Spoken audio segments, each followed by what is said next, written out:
Bienvenidos a Te Cuento, tu noticiero de solo buenas noticias. ¿Cómo han estado? Quiero contarles que esta semana hemos entregado los premios que se ganaron nuestros seguidores el fin de semana pasado.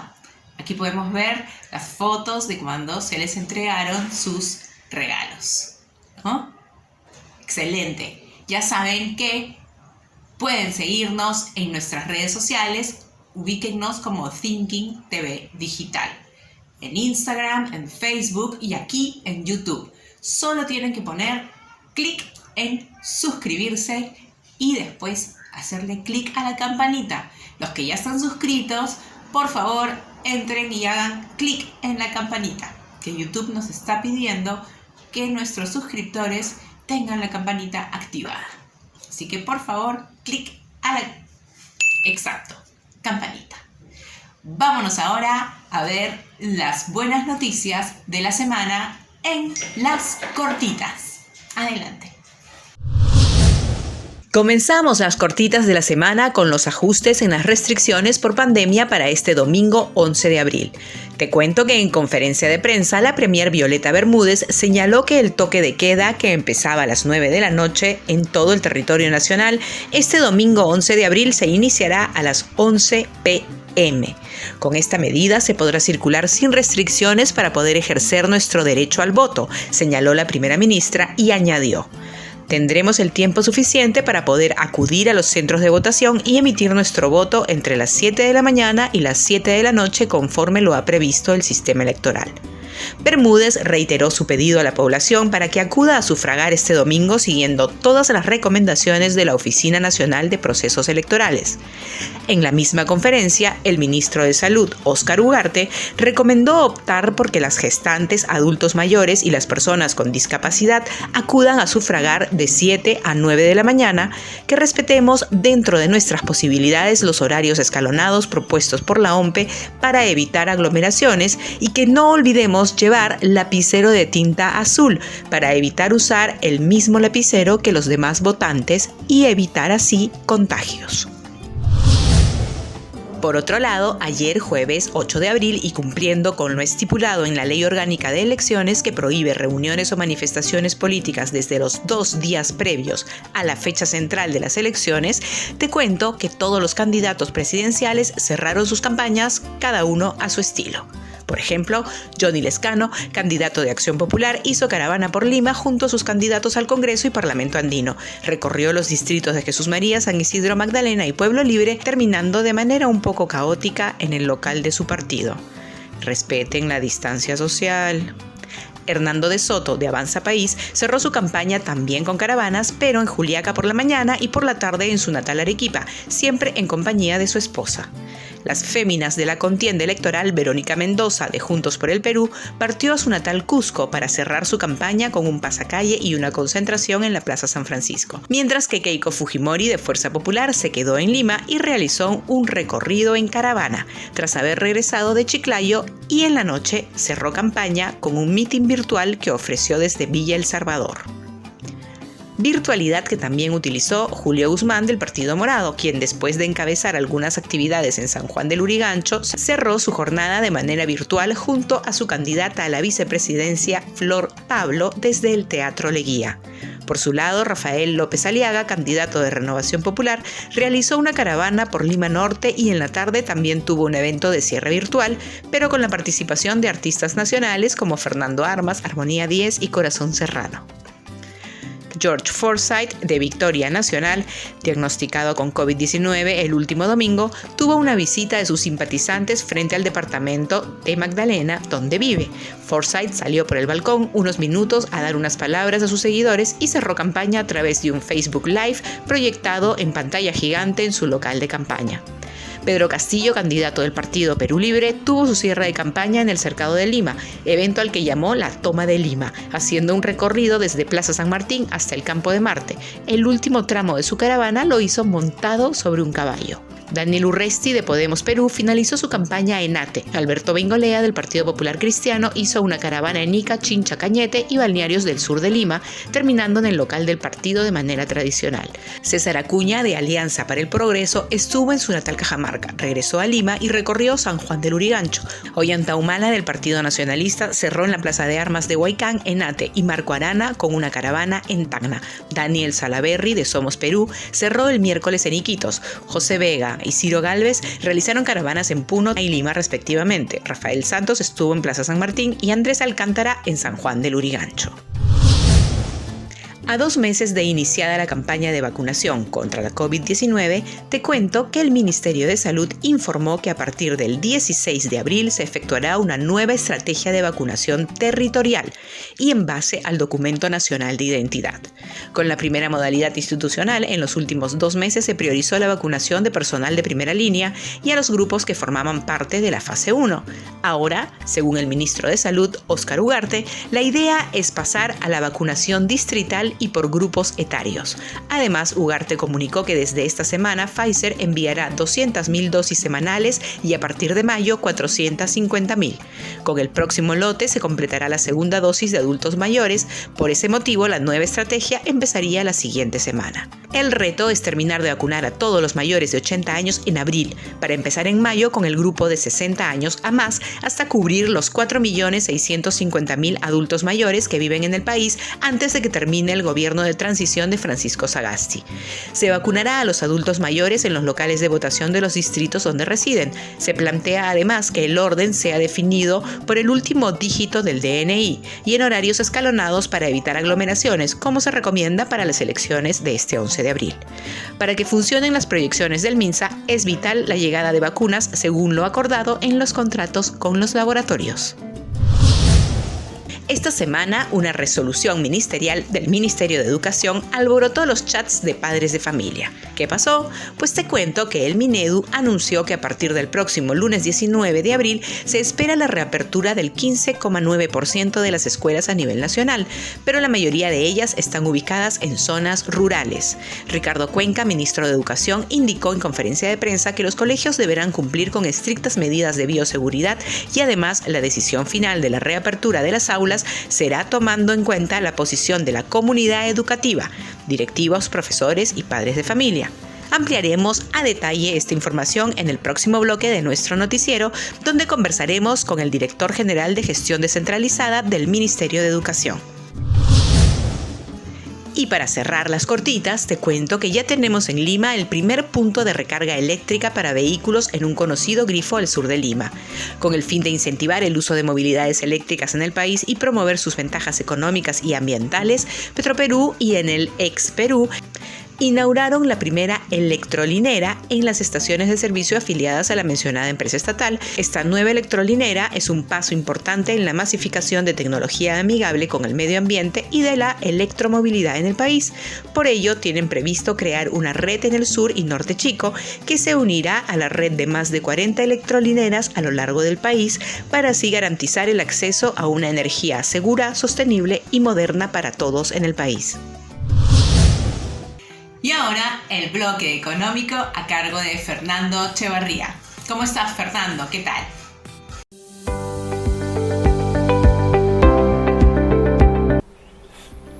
Gracias, Aida. ¿Qué tal? ¿Cómo están todos? Espero que muy bien y siempre cuidándose. Esta semana, entre comillas, electoral, se anunciaron muy buenas noticias económicas.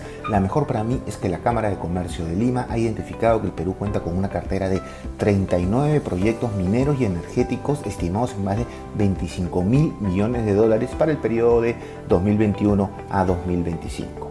Sí, escuchó bien, son más de 25.000 millones de dólares que pueden reactivar la economía del país, creando miles de empleos y dinamizando muchos sectores. Claro, esa es una muy buena noticia. Otra muy buena será, y esperemos que se dé, es que el gobierno que viene priorice y genere un entorno favorable para la ejecución de estos importantes proyectos de inversión, lo que contribuirá a una mayor recaudación fiscal.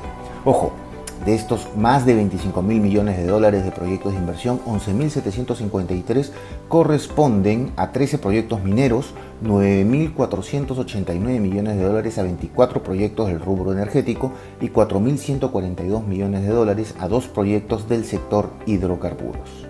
La segunda mejor buena noticia económica de esta semana corresponde a la inversión pública. Y ahí quiero dejar algo claro. Muchos afirman que el actual gobierno del presidente Francisco Sagasti no está haciendo nada significativo, pero en ese aspecto no comparto esa opinión. Esto porque en el primer trimestre de este año la ejecución de la inversión pública total acumulada en los 3 niveles de gobierno marcó un hito importante en su historia con un monto récord de 6.901 millones de soles. Este monto es 52% más alto que la ejecución del 2014, año que se había mantenido como el mejor inicio de trimestre hasta ahora. En marzo también se logró otra cifra récord de inversión pública con 3.743 millones de soles. Y para los que no lo tienen claro, voy a explicar por qué es importante la inversión pública. Es importante sobre todo en esta época de crisis económica porque es uno de los principales motores de crecimiento, pues dinamiza la economía nacional creando empleo, por ejemplo, y porque provee a la población de infraestructura económica y social. Entonces, hasta el momento hemos hablado de inversión privada cuantiosa con los proyectos mineros y energéticos y de inversión pública en aumento. Esto beneficia mucho a los peruanos porque, como ya les he mencionado antes, crea un círculo económico virtuoso. A mayor inversión, más empleo, a mayor empleo, más consumo y a mayor consumo, mayor inversión. Siempre me gusta hablar también y comentar las proyecciones económicas que lanzan diversos organismos e instituciones. Empecemos con la economía peruana. Credicorp Capital mantuvo su proyección de crecimiento de la economía peruana en 9% para el 2021, similar a lo estimado en noviembre del año previo, aunque ahora se presenta un sesgo a la baja debido a la pandemia que origina que baje la productividad de los trabajadores y además el cierre de algunos sectores como ya hemos visto.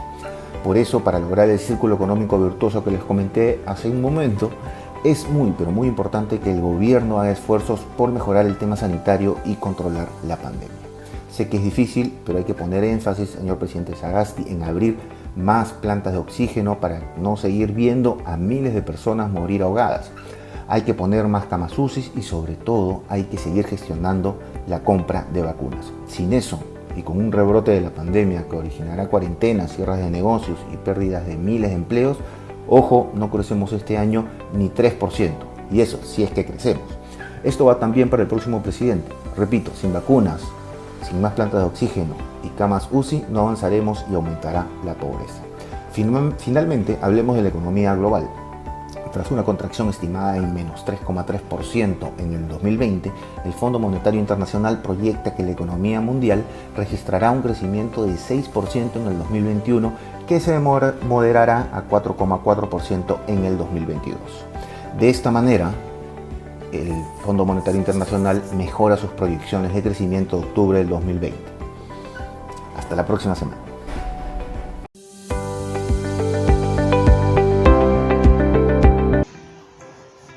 Gracias, Fernando, totalmente de acuerdo contigo. Hay que cuidarnos.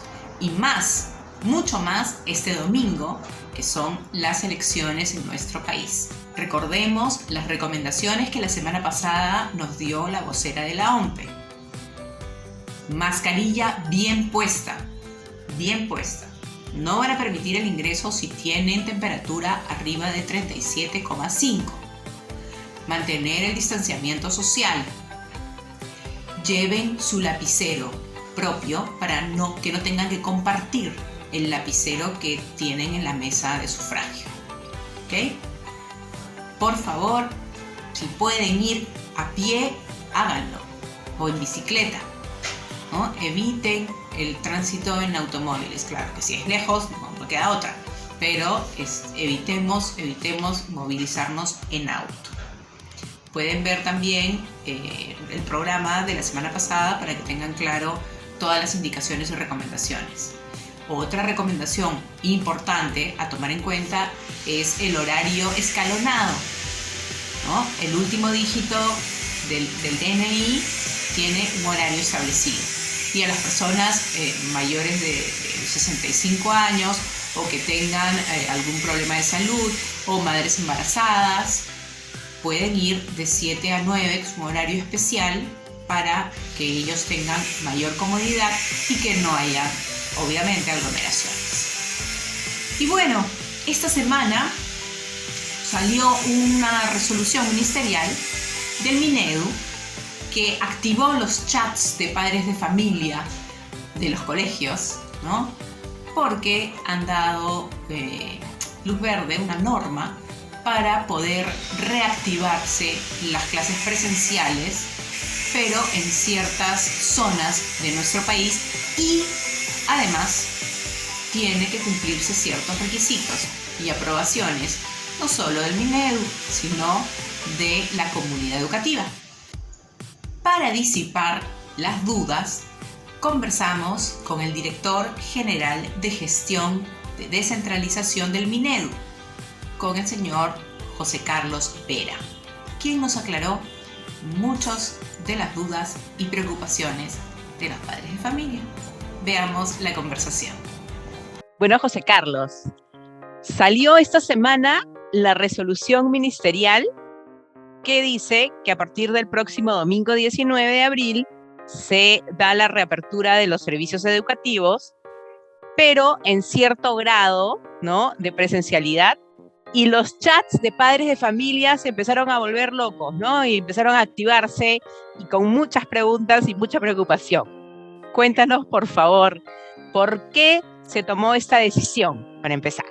Primero es que esta norma, la 121, efectivamente establece un proceso para retornar a labores presenciales o semipresenciales en las escuelas, pero en ámbitos rurales principalmente. ¿Por qué? Porque en esos ámbitos es donde no ha habido conectividad para que las y los estudiantes puedan recibir el servicio educativo. Entonces, si bien es cierto, el año pasado se avanzó con Aprendo en Casa y pudimos llegar a casi el 90% de la población estudiantil, hubieron casi 1 millón de estudiantes que no pudo acceder al servicio. ¿Y dónde se encuentran ellos? En los ámbitos rurales, de frontera, donde están las mayores brechas de conectividad.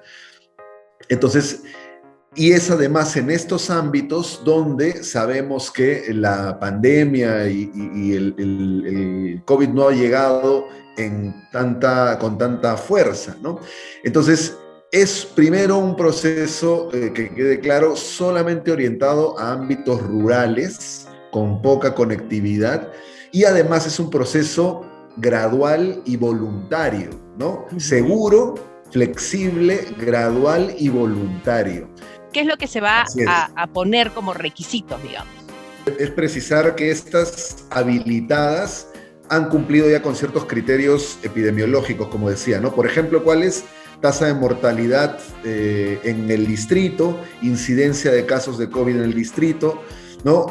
Ubicación de los estudiantes o de los docentes, ¿no? Si tienen que movilizarse mucho o no. Entonces, estos distritos y estas instituciones educativas cumplen con estos criterios epidemiológicos.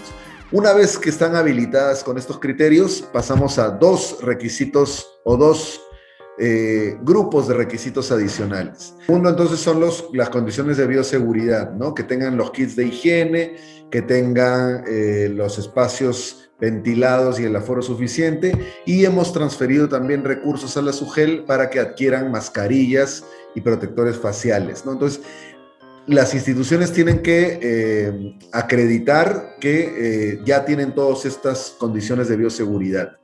Y la tercera condición es que tenga un consenso de la comunidad educativa para que efectivamente exprese esta voluntad de retorno. Y ahí se complica un poquito más la cosa.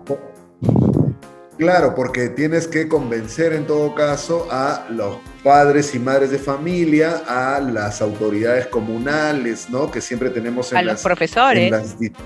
En las distintas comunidades, a los maestros que son parte de la comunidad educativa, y ahí hemos tenido muchas discusiones porque los maestros efectivamente son parte de la comunidad educativa, pero también son trabajadores, digamos, públicos, ¿no? Entonces hay que tener mucho cuidado con ellos, pero prima en este caso también con los profesores la voluntariedad, ¿no? Es decir, la flexibilidad y la voluntariedad para que si se decide en una institución educativa que no hay condiciones para el retorno, se mantenga el servicio educativo a distancia mediante los distintos mecanismos que se están dando, ¿no? Entonces, es importante transmitir ello.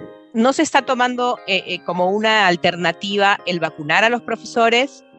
El ministro de Educación ha declarado en varias oportunidades que efectivamente se han realizado todas las gestiones con el Ministerio de Salud, se ha enviado el padrón completo de docentes del país para que se puedan incorporar en los cronogramas de vacunación. Todavía, lamentablemente, eso no ha sido, digamos, formalizado en un cronograma, pero obviamente un escenario ideal para esto es que los docentes estén vacunados. Digamos que si todo esto hay armonía y se concluye de que sí, deciden en algunos colegios regresar a la presencialidad. Todos los alumnos son los que tienen que estar aceptando el regresar a la presencialidad. O sea, no existe la posibilidad de que haya presencialidad y sí también existe. Y la logística en el colegio va a ser un poco más complicado, porque hay pocos profesores, a veces se comparten primaria y secundaria en un mismo salón, en algunos lugares, ¿no? Y el mismo profesor va a tener que dar presencial y también no sé, online, virtual. Se pone un poco más complejo, ¿no? Sí se tiene contemplado que una misma institución educativa, porque además se tiene que organizar por turnos para garantizar los aforos y el distanciamiento, ¿no? Entonces, sí se tiene contemplado que en una misma institución educativa tengas algunos grados en semipresencialidad, otros grados de repente a distancia, o incluso en algunas instituciones educativas unidocentes o multigrado, como ha señalado, puede que si el profesor tiene 10 chicos, 8 decidan retornar a la semipresencialidad y 2 no lo hagan. De hecho, el año pasado, el 2020, entre octubre y diciembre, desarrollamos ya un piloto de retorno en ámbitos rurales. Abrimos 850 instituciones educativas y funcionó bastante bien. Solo hubo un caso de contagio en Arequipa, pero además de hecho fuimos a visitar una experiencia así en Ica, donde en un aula el profesor daba clases a los chicos y, digamos, en la tarde o al día siguiente, como iban solo 3 veces por semana, digamos, el lunes atendía a los chicos que iban presencial y el martes, que tiene labores de horario de trabajo también el profesor, hacía trabajo remoto con los que no iban el lunes, ¿no? Son distintas formas de organización, por eso es que se le ha dado la autonomía y la posibilidad a la institución educativa en conjunto con la comunidad para que tomen estas decisiones. Claro, y en Lima, José Carlos, se está autorizando a los colegios de educación especial.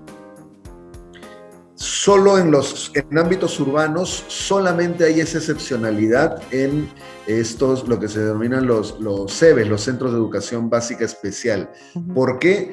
Porque es una población vulnerable que sí, claro, si ya, digamos, tenían muchos desafíos para avanzar en su desarrollo de aprendizajes en un contexto normal, digamos, en un contexto de distancia, no pueden hacer sus terapias, no pueden estar desarrollando estos mecanismos. Entonces, claro, sí, pero según el tipo de discapacidad o de enfermedad, hay una cierta vulnerabilidad también frente al COVID. Sí, y por ello es que, digamos, se están tomando en estos casos todas las precauciones, y también si hay discapacidad severa vinculada a mayor afectación al COVID, efectivamente la familia y los docentes tendrán que también ponerse de acuerdo en ese punto, ¿no? Pero en todo caso hay una habilitación para que en ámbitos urbanos los CEBES puedan aperturar. También pasa por un proceso de acuerdo y de voluntariedad con las familias y con los docentes, ¿no? Pero se ha abierto también esa posibilidad en educación básica especial. Han abierto una página web, ¿no? Para que se pueda ver qué colegios son los que están habilitados. Sí, es el sistema SARES, el sistema de alerta y monitoreo para un retorno seguro.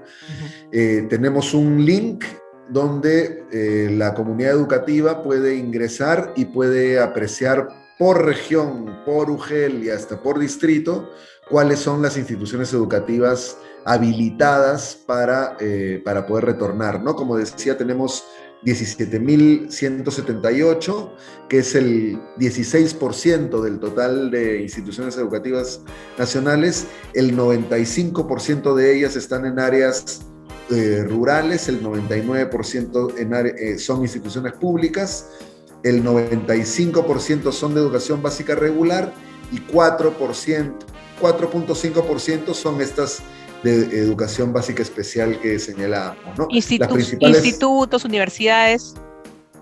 No, en este caso esto tiene que ver solo con instituciones de educación básica. Todavía ni pensarlo, entonces. Sí, todavía en institutos y universidades hay otros criterios que se están tomando en cuenta, ¿no? Muchas gracias, José Carlos. Y suerte, que todo vaya bien en pro de la educación de nuestros chicos. Ahora, en nuestro bloque psicológico, el licenciado Rodrigo Velarde nos tiene un tema relacionado también a las elecciones. ¿Cómo tomar una decisión a conciencia? ¿Cómo estás, Rodrigo? Adelante.